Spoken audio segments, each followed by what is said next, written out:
There is something we need to talk about on the right. And this is not going to be comfortable. And this is not about Democrats or the media or the activists.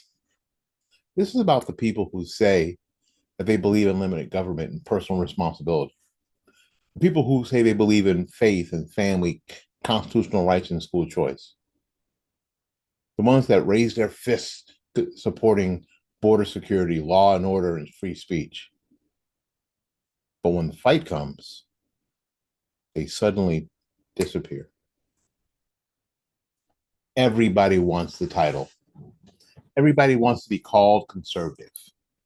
Everybody wants to post the quote and share the meme and wear the shirts and clap when somebody says the hard thing.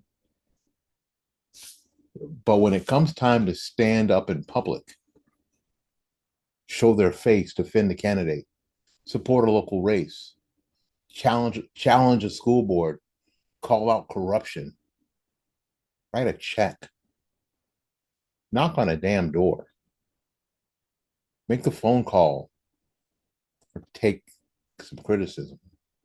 Far too many people retreat. And then they wonder why the country keeps drifting left. You don't win a fight by agreeing privately. You don't save a republic or a country by whispering in safe rooms. You don't defend your children's future by liking posts online and then staying silent when the real pressure comes. A lot of people say, well, I'm a conservative, but I don't want to get involved. Then what exactly does that mean? Because really can't escape politics is everywhere. Your taxes and schools and property rights and church and business and speech and medical choices and energy costs and your neighborhood safety and your children's word of view. You might, you may not want to be involved, and I get it, in politics, but politics is already involved in your life. The question is not whether the fight is coming, because the fight is already here. The real question is whether the people who claim to care about this country are willing to do more than complain about it. And please, let me be clear. Fighting does not mean being nasty, or does it mean being reckless, or crude, or cruel, or foolish? But it does mean being firm and present and refusing to surrender public space and this public square to the loudest people in the room. It means having enough backbone to say, no, that's wrong, even when it costs you popularity. There are people who will support a conservative only if the district becomes easier to win. They'll support a candidate only after the polls look safe. They will praise courage only after someone else has already taken the arrows. That's not leadership. That's political weather watching. And we have too much of that. This country does not need more spectators, it needs more citizens. It needs men and women who understand that liberty is not self maintaining. You can't automate it. It needs parents who show up before the curriculum is already ruined. It needs business owners who speak before the regulations crushes them.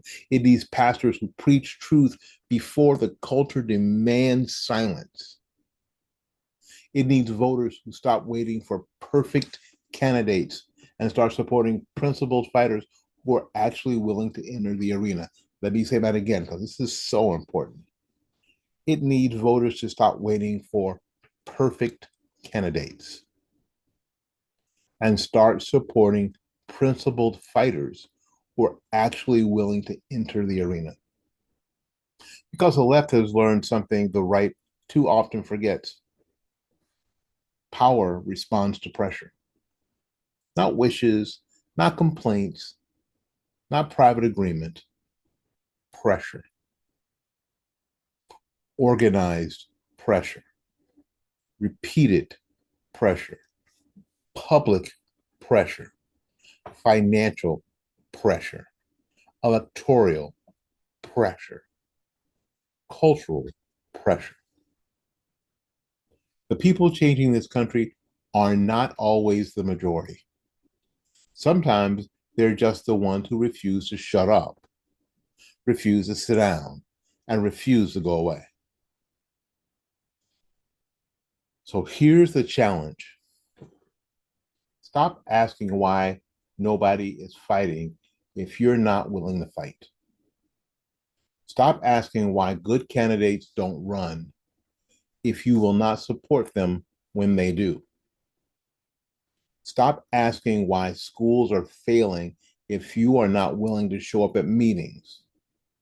Stop asking why the culture is collapsing if you will not defend truth in even your own circle. Conservatism cannot survive as a private opinion. It has to become public courage. And if we're serious about saving anything, our families, communities, schools, and our Constitution, churches, economy, and our children's future, we have to stop acting like someone else is coming to do the work. Friends, no Calvary is coming. The Calvary is not coming. We are the Calvary. And it's time to ride.